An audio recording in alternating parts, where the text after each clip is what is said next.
वह साधु महाराज के पास गया और अपनी समस्या बताई।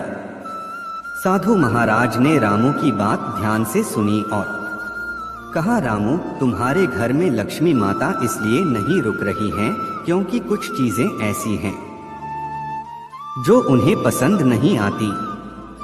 अगर तुम इन चीजों को सुधार लो तो निश्चित रूप से तुम्हारे घर में लक्ष्मी माता का वास होगा। रामू ने पूछा, महाराज, वे चीजें कौन सी हैं जो मुझे सुधारनी हैं? साधु महाराज ने कहा, पहली बात, तुम्हारे घर में साफ सफाई का अभाव है। लक्ष्मी माता को स्वच्छता बहुत पसंद है। तुम अपने घर को रोज साफ रखो और कोई भी चीज इधर उधर न फैलाओ। अब रामू समझ गया था कि लक्ष्मी माता को प्रसन्न करने के लिए सिर्फ मेहनत करना ही नहीं बल्कि स्वच्छता, प्रेम और दान का महत्व भी समझना जरूरी है। इस प्रकार रामू के जीवन में सुख और समृद्धि आ गई और उसने यह सीख लिया कि घर में लक्ष्मी माता को रुकाने के लिए किन किन बातों का ध्यान रखना चाहिए।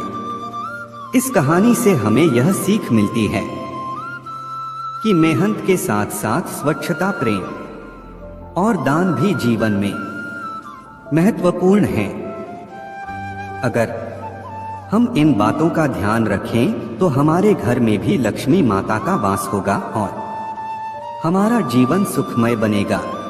लक्ष्मी माता वहां वास करती हैं जहां सब लोग मिलजुल कर रहते हैं।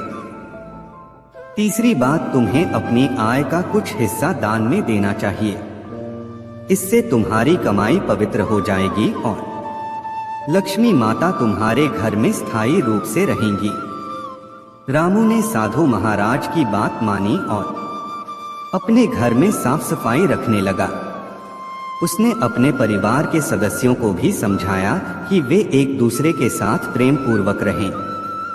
इसके अलावा उसने अपनी आय का एक हिस्सा दान में देना शुरू किया। कुछ ही समय में रामू के घर की स्थिति बदलने लगी। उसके घर में लक्ष्मी माता का वास होने लगा और उसकी आर्थिक स्थिति में भी सुधार आने लगा।